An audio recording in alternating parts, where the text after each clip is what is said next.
I'm 70 years old. Donald Trump is 71.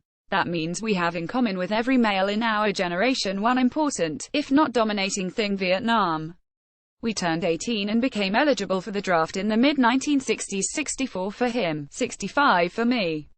Turning 18 in either New York, where he lived, or the Washington, D.C. area, where I lived, was something we all looked forward to. You could throw away your fake ID and go downtown to a bar and drink anytime you wanted.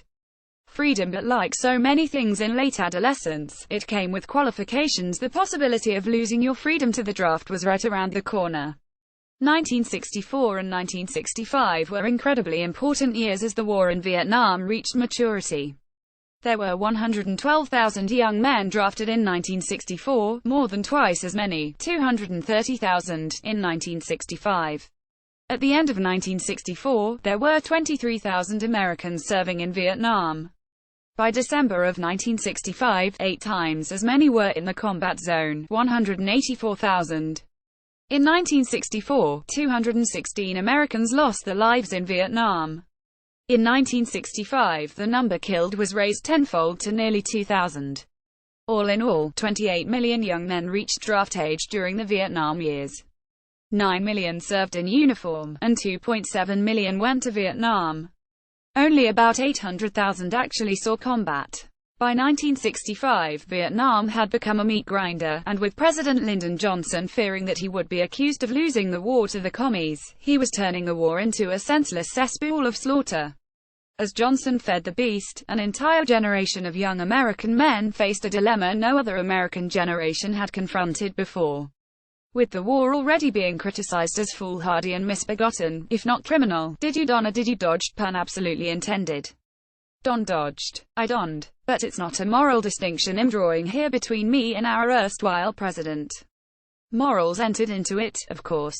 Some guys were strongly opposed to the war on religious or various moral grounds. But for others, getting drafted and possibly facing an order to Vietnam had simple, human consequences. For almost everyone in those years and for the years before, going into the service was an abrupt and usually unwanted interruption of your life. Whether you went to college and had a draft deferment for 4 years, or went straight to work out of high school, getting drafted was going to take at least 2 years out of your life, one way or another. And with Vietnam looming over there across the Pacific, the draft might cost you more than 2 years.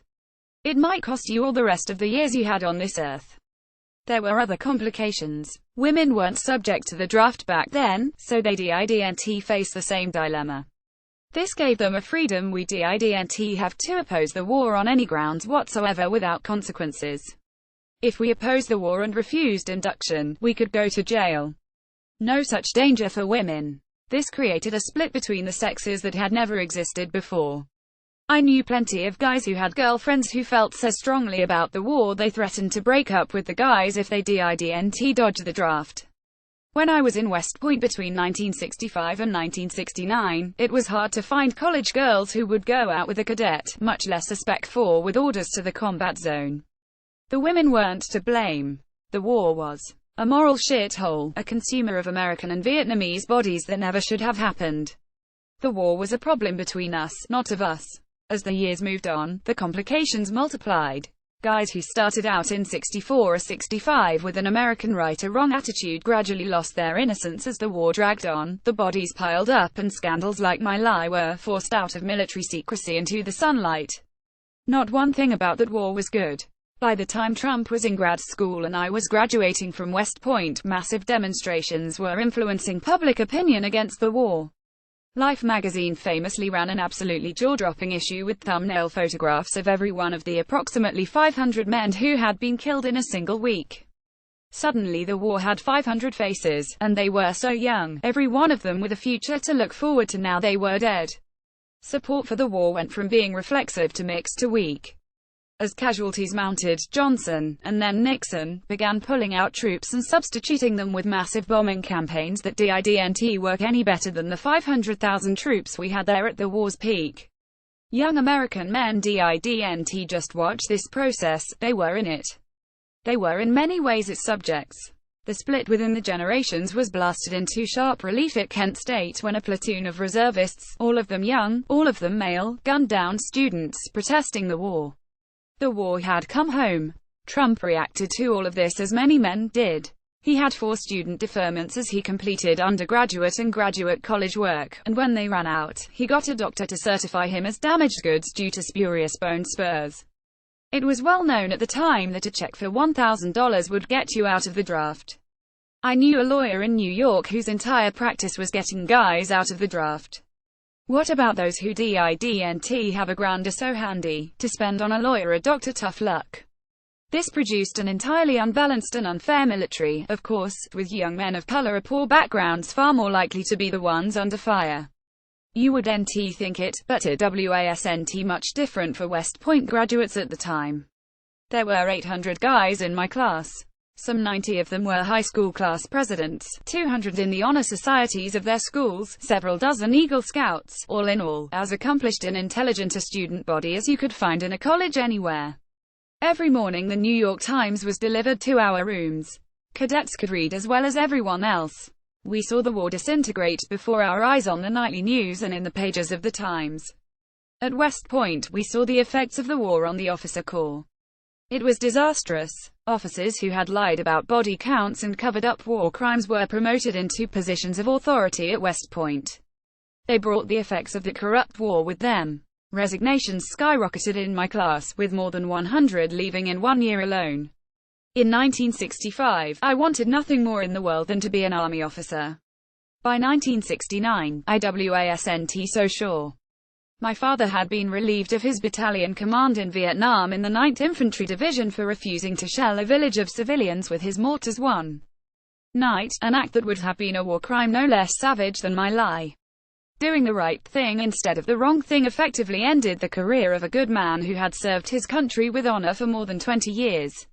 Friends of ours in the Army returned from the war with horror story after horror story. Drugs, random shootings of civilians for sport, financial corruption on an industrial scale. It does the word disillusioned no favor to use it to describe me by the time I became a second lieutenant in the infantry. When I became a platoon leader at Fort Carson, Colorado, to make a long, complicated story short, I discovered that approximately 15 to 20% of my unit was addicted to heroin, most of them vets just returned from Vietnam who brought their habits home with them. I tried to get an amnesty program established to deal with the rampaging problem of heroin addiction with treatment instead of incarceration. For that crime, a lieutenant general ordered me punitively to Vietnam. I refused that order and was expelled from the Army, for being gay, with a bad discharge. I know I've said it before, but that tattered discharge certificate somewhere in my files is my silver star. I was 23 years old. But like everything else about that godforsaken time, it was complicated. I had very, very mixed feelings about the Army and about what I did. I didn't feel like I was letting down my family, because I had already seen what the war did to my father. But I felt in a very basic, gut-level way that I was letting down my soldiers at Fort Carson, because I was a really good platoon leader. I would have been a good platoon leader in Vietnam as well. And under other circumstances, I would have gone. Other guys from my class at West Point went through their own private and not-so-private conflicts. 2 guys became the second and third West Point officers in history to be granted conscientious objector status and allowed to resign from the Army. Other guys figured out various ways to avoid Vietnam by finagling their career assignments. When the class of 1969 reached the end of its obligation to serve after 5 years, nearly 50% of the class resigned at once. The reason Vietnam. So I don't judge harshly Donald Trump and his history with avoiding the draft, and I doubt that many in our generation do.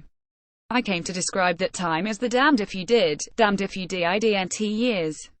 If you allowed yourself to get drafted and served, you were damned by those who opposed the war. If you dodged the draft and avoided Vietnam, for any reason, moral or otherwise, there were those who damned you as not living up to your obligations as a citizen and moreover as a man. This produced an incredibly confused split in our generation which more than 50 years has not lessened. Our history is so strife-torn and riven with contradictions and pain that none of us should be using it to harm one another. It doesn't accomplish anything, it's not fair, and it's just not right, so of course it's exactly what Trump is doing. Trump is reflexively using the split over Vietnam in the service of his career as president, most recently in his unhinged attack on Senator Richard Blumenthal for his mixed record on Vietnam. Interesting to watch Senator Richard Blumenthal of Connecticut talking about hoax Russian collusion when he was a phony Vietnam con artist. Trump tweeted on Monday morning after watching Blumenthal supporting the Russia investigation on CNN. Trump's thumbs continued to thwack. Never in U.S. history has anyone lied or defrauded voters like Senator Richard Blumenthal. He told stories about his Vietnam battles and conquests, how brave he was, and it was all a lie. He cried like a baby and begged for forgiveness like a child. Apart from the fact that Trump was attacking Blumenthal for advocating upholding the law, and the fact that much of Trump's attack is an outright lie, Blumenthal said that he had served in the war when in fact he had remained stateside while serving in the Marine Reserves. Blumenthal never told stories about his battles and conquests or how brave he was, much less cried like a baby and begged for forgiveness like a child. On the contrary, when Blumenthal was caught out with his misstatement about his career, almost 8 years ago, he apologized, and until Monday, he and everyone else in the world had moved on. Not Trump. He used Vietnam as a bludgeon to clobber Blumenthal, as usual, lying about him outrageously as he did it. Why, that's the question I have. The war in Vietnam is the third rail for our generation, politically and in every other way. Remember the attacks on Clinton for dodging the draft? They went after him with a howitzer when it was revealed that Clinton had attended a demonstration against the war overseas when he was at Oxford.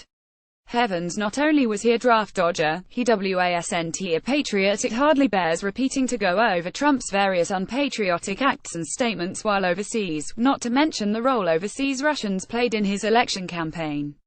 So let's leave that to history. What we shouldn't ignore, however, is the reason Trump completely lost it on Monday morning with his insane tweets attacking Senator Blumenthal. He is so frightened of the investigation of himself and his campaign by special counsel Mueller that he actually conflated Blumenthal's military record with Russian collusion. That's not reaching, that's pure unfettered desperation.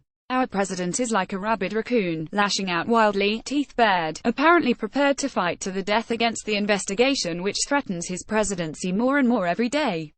The thing about raccoons is, they can climb trees to avoid being caught. Trump is marooned on the earth, where he finds himself in the crosshairs of Mueller's investigation. Poor guy. He should have put on the uniform and gone through basic training and even taken that long dreadful flight to the combat zone, whether he would carry a rifle when he got there or not. Might have given him some of what the army used to call character, because he, and we, sure as hell could use some right now.